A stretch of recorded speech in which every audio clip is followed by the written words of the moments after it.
Hey Commander fans, what's up? This is Planeswalker414, bringing you one of my favorite new builds I just have here for EDH with a mono blue Thassa deck. I've recently fell in love with building a lot of different monocolored decks. Thassa was the first one I built, so she was the one that kind of got me addicted to this, but as a general, she's just simply amazing. Thassa, God of the Sea, and yes, every time you cast her, you have to start singing Under the Sea. Under the Sea, dun dun dun dun. Anyhow, 5/5, indestructible. I love those words, indestructible. Legendary creature, enchantment, god. Good lord, it's a lot of text. But the more important thing is, as long as your devotion to blue is less than 5, then she isn't a creature. So that protects her from certain effects like, for example, Path of Exile, Swords to Plowshares, that sort of thing. But since she's your general, it's not going to matter. The Scry is what's going to matter the most at first, because that's just simply amazing. It's going to help you filter your deck in the beginning to make sure you're hitting what you want. And in the late game, you're going to ride Thassa to victory with being unblockable and doing some tremendous general damage, as we're going to get to here in just a moment. So, a lot of people I've seen making Thassa decks build control decks, and that is a huge mistake. This is an aggro deck. It really, truly is. You can have some control elements to it, but when you have things that are unblockable damage, then you need to take advantage of that, especially when it comes to general. So let's see how we're going to get to that first. Let's go to our land base. Probably the biggest reason to be playing any monocolored deck right now is this card right here, Nixos Shrine to Nyx. Tremendously powerful card in EDH monocolored now. If monocolor was not able to produce mana before effectively, now it's just leagues and above what it could do before. Love this card. Sometimes you just need to protect yourself. Mystifying Maze is there to buy you some time from a really nasty creature. Just pray that they don't put Swiftfoot Boots or Lightning Creeps on it, and you'll be okay. Reliquary Tower. I love Mumbling Doubt Reliquary Tower. I wish I could have won some more F&Ms that month so I could get some more of these. But must have for any deck running blue where you're going to be drawing cards. Especially with Necrostar decks being as popular as they are, but I digress. Temple of the False God, give you a little bit of ramp. This is a great card. I actually need to give credit to one of the recent Commander deck techs that I saw online that got me exposed to Terrain Generator. I think this is a great monocolored card. It's going to be able to get the cards out of your hand and help you ramp a little bit.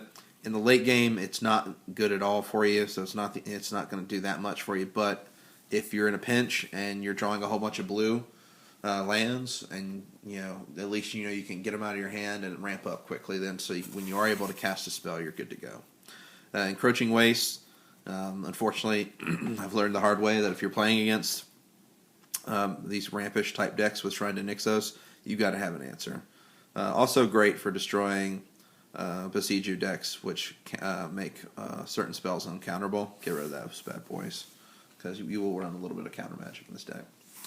Phyrexia's Core. This is a combo piece for one of our artifacts later on that I'll go with, but it gives you a recursion effect, and it doesn't hurt that you can gain some life off of it too. Now, how do we get these cards? Talaria's West is there for us to help us out there, effectively giving us a dual copy of Reliquary Tower, but mainly it's there to tutor up your Shrine of Nyx. Or Shrine of Nyxos, I'm sorry. Magosi, the Water Veil. Be honest, I haven't effectively used this in a match yet. It's never came to that. But it's good to know that if need be, it's just sitting there for me. I think the best time, in my opinion, to play this card would be after a recent Wrath effect, to where after someone recently has wrathed, like right before your turn, drop this land then. That way, at least for the first couple of turns, the board state's going to take at least a minute or two to rebuild. You know what I mean? At least a turn or two. So that way, by the time it comes back to you again, you could take off the Water Veil to counter from it, and then from there, take 2 extra turns in a row, and by what you can build up with rebuilding your board state, you can easily have Thassa back online for some kill strikes at that point. And of course, Lonely Sandbar, the loneliest of all sandbars. Give me some cycling, let me have some extra draw. Alright, and of course then, a ton of islands. But the deck runs 35 lands total, which there again, I think is more than enough. A lot of people think that might be a couple of cards short, but, to each his own. So let's talk about what this deck does, and that's devotion. There's some great ways that you can, ramp up early in the game to help out producing a whole bunch of mana beyond just the Shrine of Nyxos, though. Gilded Lotus, Soul Ring, EDH staples, I think both of them. Sad Robot. Sometimes you just gotta make sure you hit that third or fourth land, or not the fourth land, but make sure you hit that fifth land drop. Pristine Talisman, gain a little bit more life. High Tide.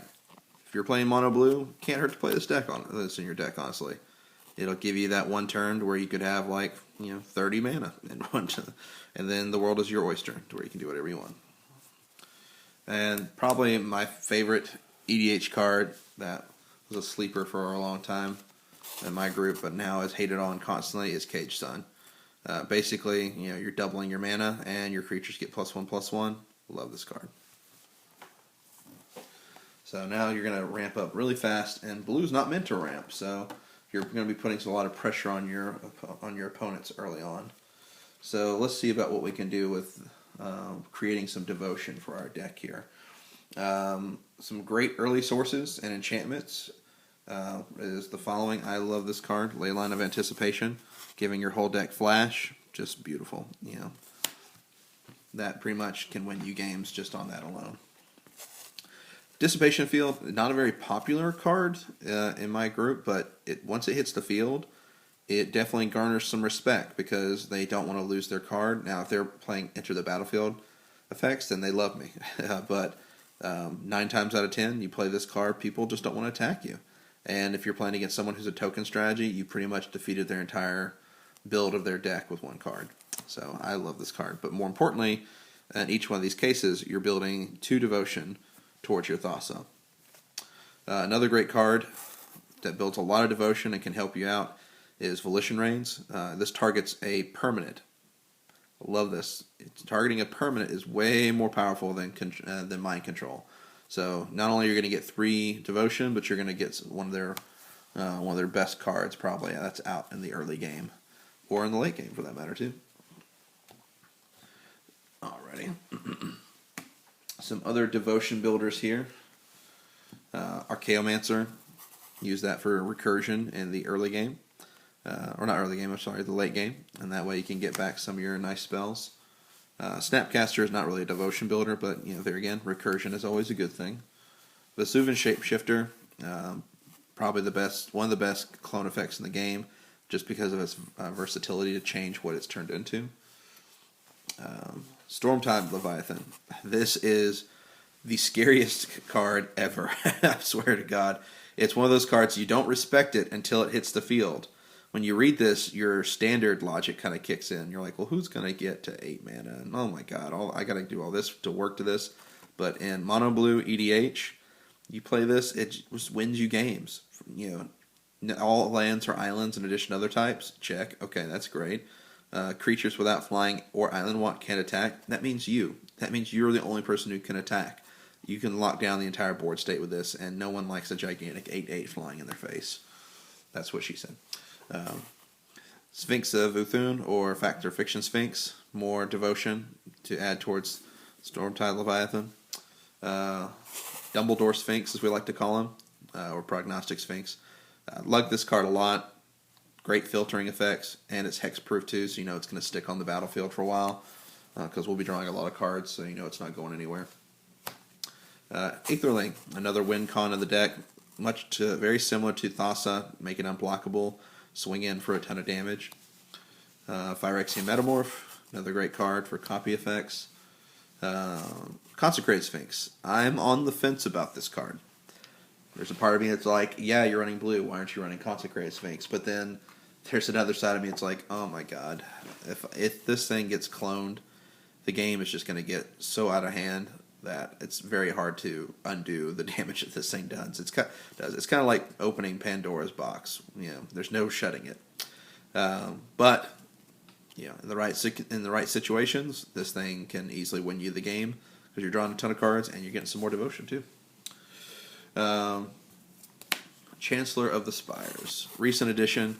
I only have so many Diluvian Primordials, but I like this one a little bit better, just mainly because of the devotion effect for it. It's not the best card. Diluvian Primordial will allow you to get a card from each opponent. This is for one opponent, but the triple blue is going to put Thassa one away from activating. Wouldn't be a blue deck if you didn't run Frost Titan.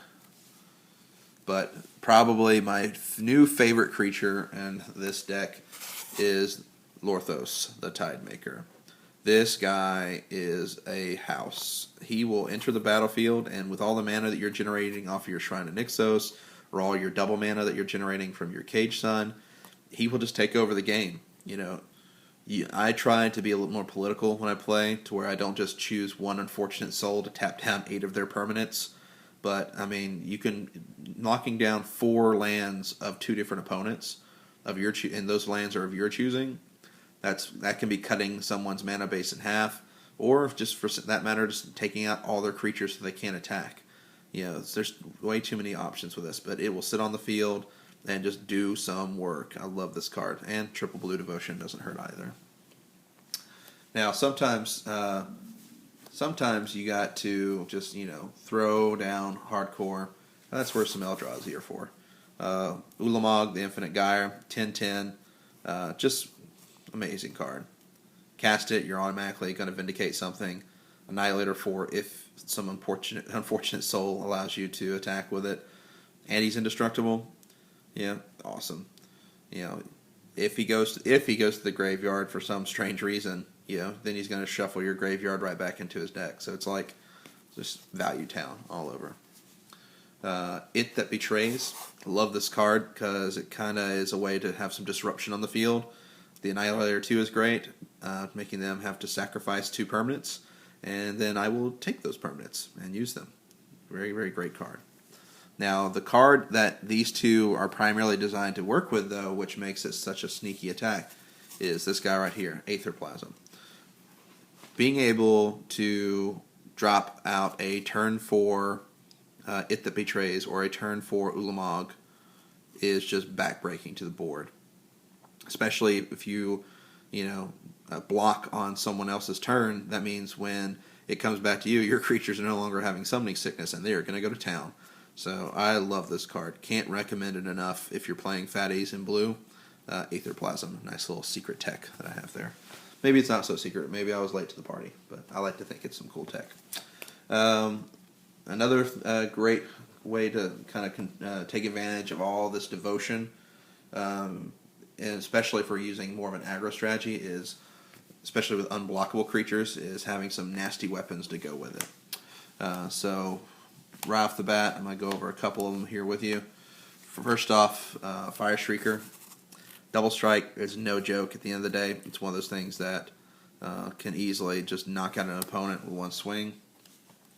Sometimes you got to protect your big nasty creature. Swiftfoot Boots are there for you, or as we like to call it, Boots with the Fur. And you do have to sing every time you play it. Boots with the fur, with the fur. Sorry. Argentum Armor. Love this card. This is one of those cards you don't see a lot of anymore. It was very popular for a while, but kind of faded back. But this thing on any type of unblockable creature, especially being in blue where you don't have the ability to deal with a lot of enchantments or artifacts a lot of times permanently, gives you that effect you need. And it's being a 6/6, just nasty. And Strata Scythe. Love this card. You see a theme here, like a lot of awesome artifacts in the Scars and Mirrodin block. But anyway, I digress. Strata Scythe is perfect for any type of monocolored build, because you're easily going to have 7, 8, 9, islands in play, and then you're going to add that damage to a creature and just swing for game 9 times out of 10.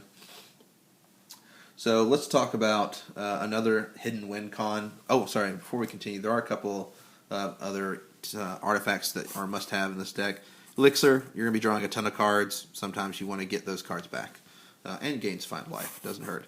Tormod's Crypt, I don't care what deck you're running, you need to have some form of graveyard hate.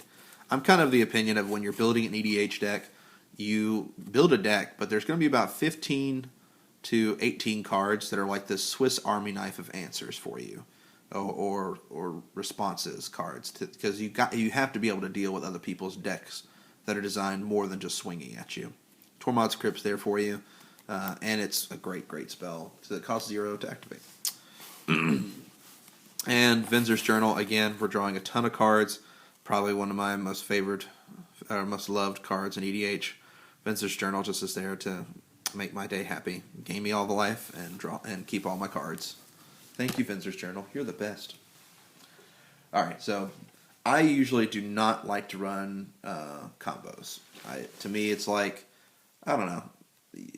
When I first started playing EDH, it was one of those things that you kind of hate to see it because you're like, oh, well, I just lose to something that's a completely non-interactable experience.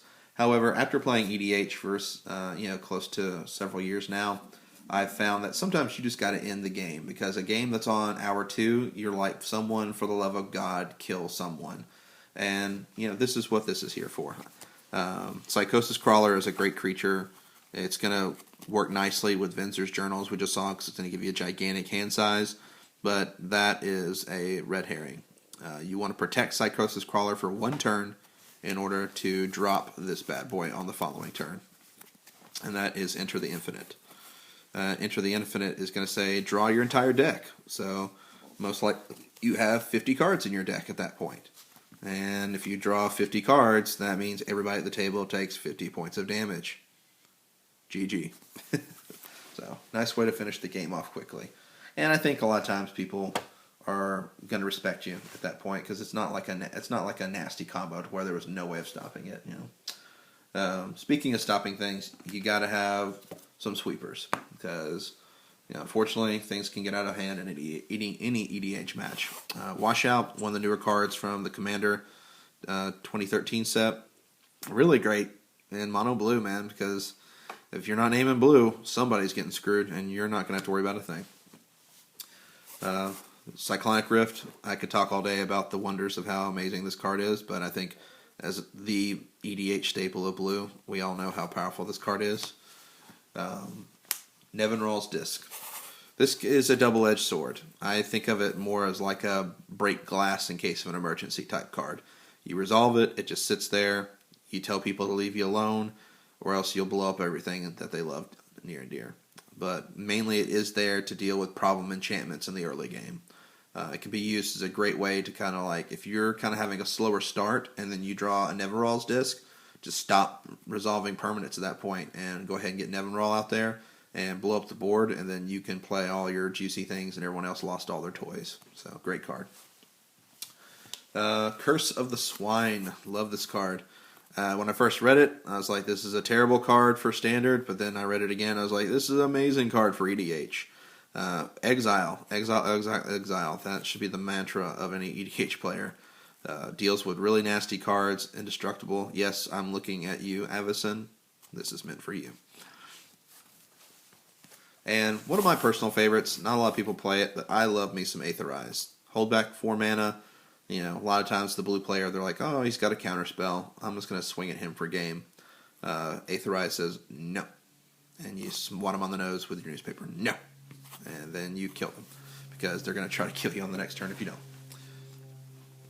don't. This is the newest addition I have to the deck, and it just made a lot of sense after looking at what this deck is good at. And when you can generate 20 to 25 mana easily in a single turn, it just makes sense to float 25 mana and then pay 6 of it and have 19 left over or whatever, and then resolve all your permanents right back again, and everyone else is left pretty much screwed. But you are going to be in a massive board position to where you're going to have the upper hand. Love this card. So we've gone over a lot of the stuff here. Let's go over some card drawing effects here, because you're going to need to get these answers to win the game. Factor Fiction, EDH staple, drawing some cards. Just found this card the other day, and I was like, Jesus Christ, with mono blue, this is amazing. Flow of ideas. Draw a card for each island you control. Yes, please. I'll draw 15 cards, 20 cards, whatever I need to. I'll draw all the cards. In fact, I'm a card drawing whore. Yes, that's right. I admitted it. Biden of Thassa. Great way to get some card draw out of your attacks. Get some advantage out of it. But it's also got a nice little secondary effect here with the Gideon effect, where you can make creatures attack this turn if able. This is not meant for you always. This is meant for someone who has creatures that are a lot of creatures that might just be important ones like Seedborn Muse or Necrosar, things that are not meant to attack. Make them attack on their turn, and they're going to get blocked and they'll die. So it's a great way to give you a little extra removal too. Everyone always forgets about that effect, but I have not. And it's not because I'm a genius. It's just because I looked at it earlier today and I was like, I should remind people of that. Speaking of genius, Jace's Ingenuity, draw some cards. Opportunity, draw more cards. Blue Sun Zenith, draw some cards and maybe draw some more later. Great EDH staple. Jace's Architect, just recent addition, but is perfect for this build. 2 Devotion, and we're going to draw some cards. Sounds good to me.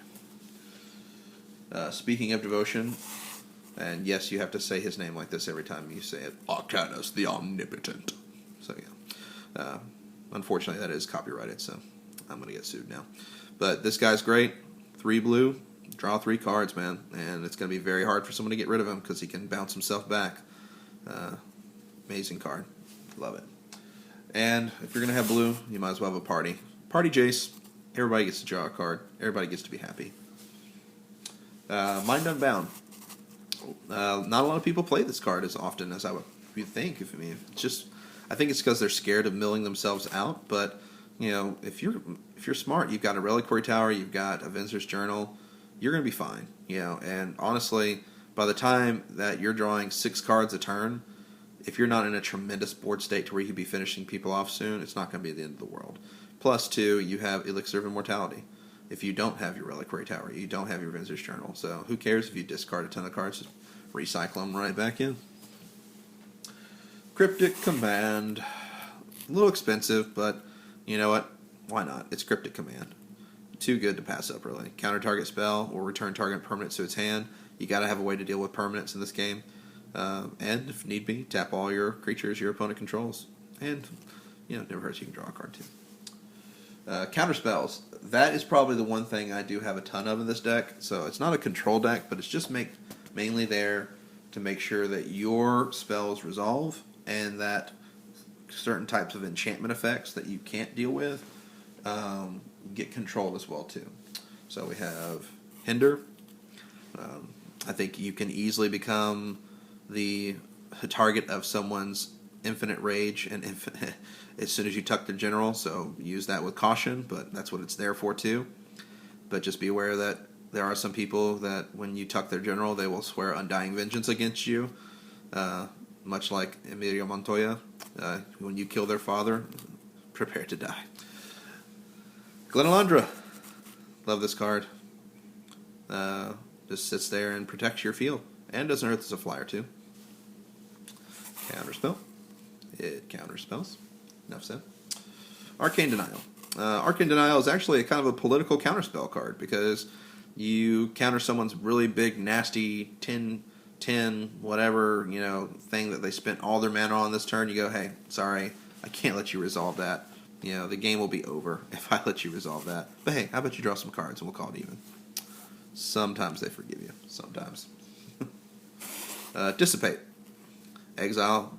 I think that is probably one of the more important things about that card. Spell Crumple, yet again.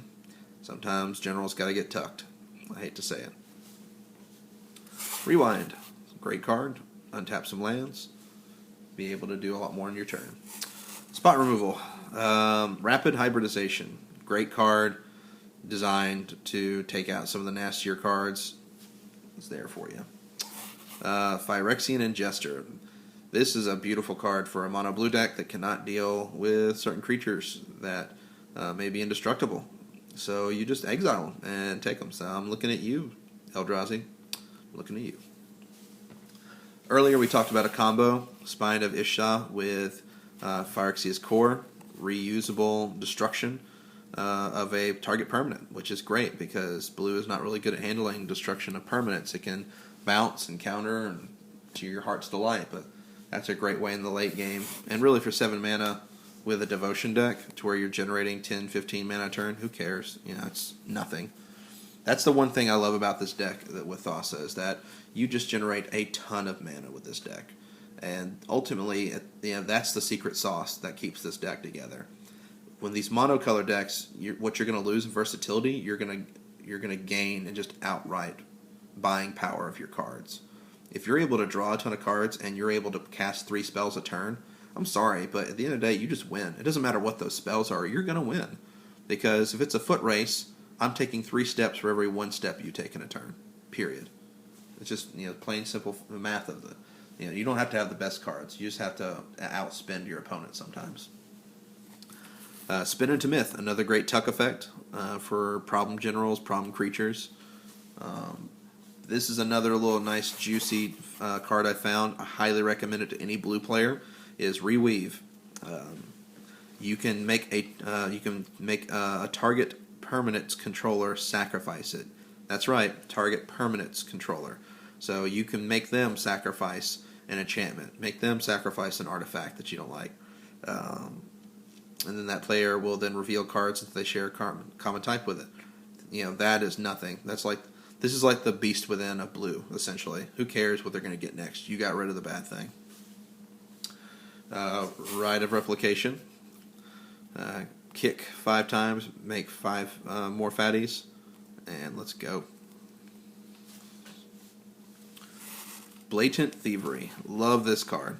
I have to say that I have to give props to a podcast called The Other 99 that really keyed me on to how powerful this card is. So I want to say thanks to you guys. But it's just an amazing card. Being able to take a permanent off of each opponent, and it's yours, you're going to do some nasty things with that. Speaking of making nasty things, Stolen Identity will make even more nasty things. Very underrated card. You think you'd see more of it, but I love that card. Sometimes you just need to be able to win the game. So we need some ways to be able to just go ahead and finish off a couple people at once. One is with taking extra turns. Beacon of Tomorrows. I usually don't like to take a lot of extra turns, or I guess I should say it this way. I don't always take extra turns, but when I do, I use Beacon of Tomorrows. So love this card. And it's reusable because it's going to shuffle back into your library. So how do I get Beacon of Tomorrows to win the game? Mystical Tutor.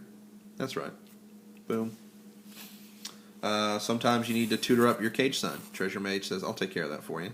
Or if you need to tutor up some of your other big fatties, or not big fatties, but other big artifacts we talked about earlier. Whether it's, in this case, Argentum Armor, or something other. There's plenty of targets for this, but mainly it's in there to get your Cage Sun. And sometimes when you take extra turns, in the case of Beacon of Tomorrows, sometimes you want to take a third one. So that is it. That is the Thassa God of the Sea deck. It's got a lot of great aggro strategies to it just to pump out some massive fatties. And no one expects that with blue, but being that you have blue, you have ways to control the board state, you have ways to be able to counter some spells, but there again, it's not a control deck. You're just using the control that's there to fulfill your own strategy of getting a ton of mana and overwhelming opponents quickly. And with blue, that's a deadly combination because blue's not supposed to do that. Blue's supposed to be kind of a softer color that, doesn't deal with fatties. That's green's job, right? So that's why I like this deck a lot. Thanks, guys, for tuning in. Hit the subscribe button if you like what you're seeing. You can also find me on my Facebook page that I've recently created. If you have any questions or comments, don't hesitate to leave them on the site. And again, this is Planeswalker 414 reminding you that in Commander, there can be only one.